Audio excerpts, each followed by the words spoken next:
Hello, everyone. Good morning. I'm Dot. Good afternoon. Hello. I'm coming in from it's afternoon indeed.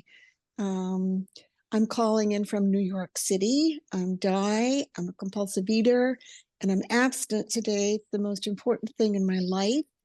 And what that looks like is I weigh and measure 3 meals a day from the gray sheet without exception, with nothing in between but black coffee, tea, or diet soda.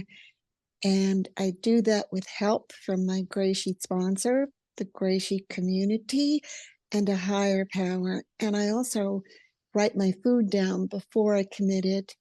If there's any changes or something comes up, anything, I make a phone call before I continue with the meal. And there's a whole, there's a bunch of wonderful disciplines that I've learned that support my abstinence. But the bottom line is I weigh and measure without exception.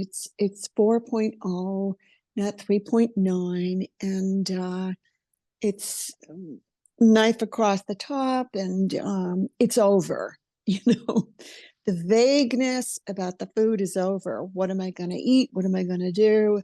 Am I okay? Am I this? And even, ooh, is it okay that I enjoyed that meal that much? You know, because when I came in, um, I mean, I just was such. I thought I should just be in jail. You know, I should be in jail for the rest of. I should be in food prison for the lengths and the way that I abused food and myself with the food. And how could I possibly have the right or privilege to enjoy what I was eating? Let alone, and in the gray sheet, we're encouraged to enjoy what we're eating. I mean, I was encouraged, if you love something, have it again. And I was always expecting for the longest time somebody to go, oh no, careful, careful. No, no, no, no, no. You know, watch yourself, control yourself, watch it. It was like a lot of stuff to learn in the gray sheet that was new. I came into the rooms in January 1994 in a place in New York called Jan Hus Presbyterian Church. It was kind of one of the pioneer or first meeting up places in New York City. And of course, we know that Gray Sheet was imported from Cambridge, Massachusetts. So what we do hails back in the day, way back in the day, prior to my coming into the community in 1994. And my abstinence date is March 1st, 1994. It's unbelievable. Um, it's a day at a time. I credit Gray Sheet with being on the planet.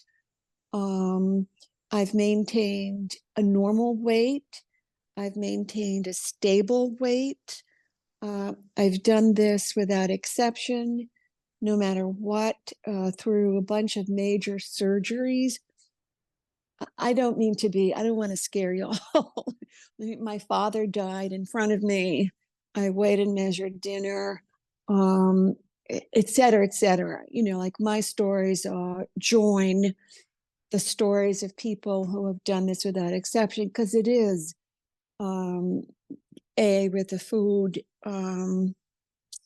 black and white, meaning that the plug is in the jug and that I abstain. I'm an alcoholic with food, and I didn't come into Gray Sheet thinking, ooh, I'm a carbohydrate sensitive person. I better not eat sugars, grains, starches, all that stuff that we avoid, because it will set up a trigger for more of the same. Not at all. But when I look back, that was my binge stuff. That was my stuff, and I am convinced that having one would lead to a million. It's just my story shows me over and over again that I can't have one. And so that's a trip. So I just, like, this is for the newcomer. And I just want to say how amazing it is to be in a meeting with my people in other countries, other places. This is amazing. And that like me, that we share this thing in common. I Sorry, still am, it's 5 minutes. 5 minutes gone. wow, um, just welcome. And this is not a whipping program. This is not a shaming program. This is a program where I um,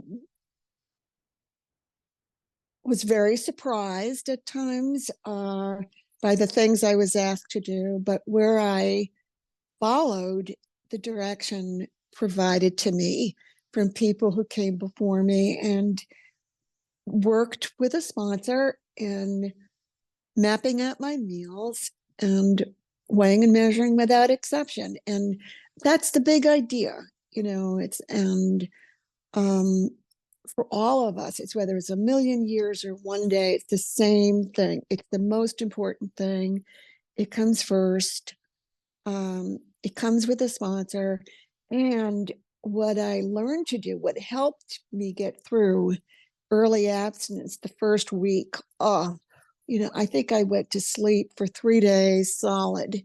And I just was detoxing. I couldn't, what it looked like was I couldn't cross my legs.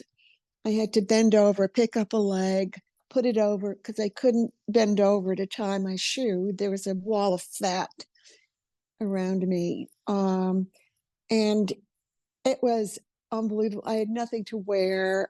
My disease had progressed beyond the beyonds. Absolutely. You could put my name in the big book. And that was me. And in signing off in the last few minutes, I would say that the shape I was in and the despair, like I had tried everything, nothing worked. I said, okay, I bring the body and the mind. If I can just show up at a gray sheet meeting and listen, uh, was the greatest gift I ever had. This desperation of not knowing what else to do except this. But that's really not enough. It's like the action started when I started weighing and measuring. That's when it gets real. But coming to a meeting certainly puts me in the neighborhood that actually weighing and measuring um, is the ticket. So, wow, I wish there were more time so I could share more of my gratitude and how great it is to be here to meet you. I put on my makeup. I fixed the background. um, but that's I'm being silly. I just know that I'm an alcoholic with food. I can't think where else I would go or what else I would do other than Gray Sheet. And the other part of this disease thing, it's like I have an allergy that doesn't go away. It's in the body. I'll have it for the rest of my life. I'm not going to be despairing or miserable this really gets more doable. Hang in, hang in. But the other icky thing is I have a built-in forgetter. That's going to completely, I will wake up and, it's like, I'm going to forget how miserable it was, what it was like. So I keep it green to remember who I was and where I was coming from when I came in 1994. And, oh, there's something else I wanted to say, but I can't remember. To keep it green, and to just keep doing this, day. Oh, last thing. Honestly, I never, ever woke up and said, I wish I had binged last night. Never. I wake up like, oh my God, I'm abstinent. Breakfast.